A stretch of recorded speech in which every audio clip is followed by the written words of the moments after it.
एक ऐसी खतरनाक घटना जिसको सुनने के बाद आपके शरीर के रोंगटे खड़े हो जाएंगे। यह कहानी है एक काले जादू की कि कैसे एक इंसान के ऊपर यह जादू कितना खतरनाक साबित हो सकता है। यह कहानी एक छोटे से गांव की है जिसमें रूपा और उर्मिला नाम की दो सहेली रहती थीं। दोनों एक दूसरे के बेहद करीब थे और दोनों एक दूसरे के पड़ोसी भी थे। दोनों में बहुत अच्छी दोस्ती थी। रूपा थोड़ी गरीब थी और उर्मिला थोड़ी अमीर थी, लेकिन यह सब देख रूपा सहन नहीं कर पाई और फिर एक दिन अचानक किन्हीं कारणों से दोनों के बीच झगड़े हो जाते हैं और दोनों में एक दूसरे के प्रति दुश्मनी हो जाती है और यह दुश्मनी हमेशा चलती रहती थी। तभी रूपा दुश्मनी के चलते एक कुशल तांत्रिक रहते थे जिनका नाम अश्विन था। अश्विन अपनी विद्या और ज्ञान के लिए प्रसिद्ध थे। वह तंत्र मंत्र में निपुण थे और गांव वाले उनकी सलाह लेने के लिए उनके पास आते थे। तभी एक दिन रूपा तांत्रिक अश्विन के पास जाती है। वो तांत्रिक से जाकर मिलती है और वो उर्मिला के प्रति सुरेश पर काले जादू करने की साजिश करती है। और तभी सुरेश और उसकी बीवी उर्मिला दोनों उर्मिला के मायके में आए हुए थे। तभी रूपा उर्मिला के घर आती है और ठीक तांत्रिक के बताए गए तरीकों से उर्मिला के घर पर तंत्र मंत्र करती है। अगले दिन जब उर्मिला और सुरेश घर वापस आए और उन्होंने कुछ महीनों तक उस घर में बिताए। कुछ समय बीतने के बाद सुरेश अजीब सी हरकतें करने लगा।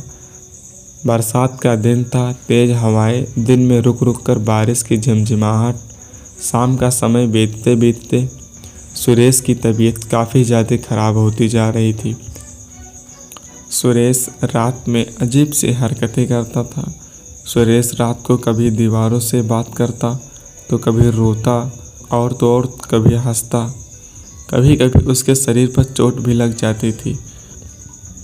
उसकी बीवी उसकी हरकतों से परेशान हो गई थी। उसके समझ में कुछ भी नहीं आ रहा था और एक दिन सुरेश की तबीयत ज़्यादा ख़राब हो गई थी। तभी उर्मिला को कुछ समझ नहीं आ रहा था। उर्मिला ने सुरेश को जैसे तैसे करके नज़दीकी हॉस्पिटल में ले गई। सुरेश का ट्रीटमेंट चालू होता है। सुरेश का ट्रीटमेंट होते हुए काफ़ी टाइम हो चुका था, लेकिन सुरेश की हालत बिगड़ती जा रही थी। उर्मिला को कुछ समझ में नहीं आ रहा था। तभी उर्मिला अपने मायके में अपने मम्मी पापा के पास फ़ोन करती है और वो सुरेश की हालत के बारे में सब कुछ बताती है। सुरेश की ऐसी हालत सुनकर उर्मिला की मम्मी काफ़ी घबरा जाती हैं। तभी उर्मिला के गांव में एक बहुत ही कुशल तांत्रिक रहता था। तभी उर्मिला के पापा देर न करते हुए उसी टाइम तांत्रिक के घर जाते हैं और सुरेश के बारे में सब कुछ बताते हैं।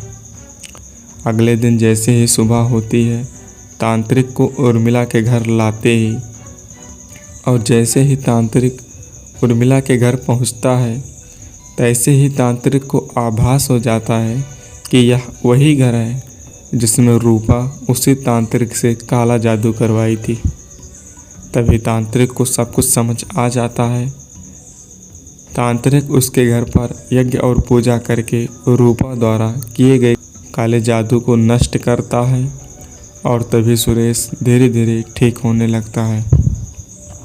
और तब सुरेश को घर लाया जाता है और तभी तांत्रिक सुरेश को देखकर बोलता है, अगर आप काले जादू को दिखाने के लिए थोड़े लेट कर देते तो आपके परिवार में एक सदस्य कम हो जाता, यानी सुरेश आपके बीच नहीं रहता और धीरे धीरे इस परिवार का अंत हो जाता। दोस्तों, आज की कहानी यहीं पर ख़त्म होती है। दोस्तों, अगर ऐसे ही और horror, mysterious and historical video देखना चाहते हैं तो चैनल को सब्सक्राइब कर लीजिए। मिलते हैं अगले वीडियो में, तब तक के लिए जय हिंद।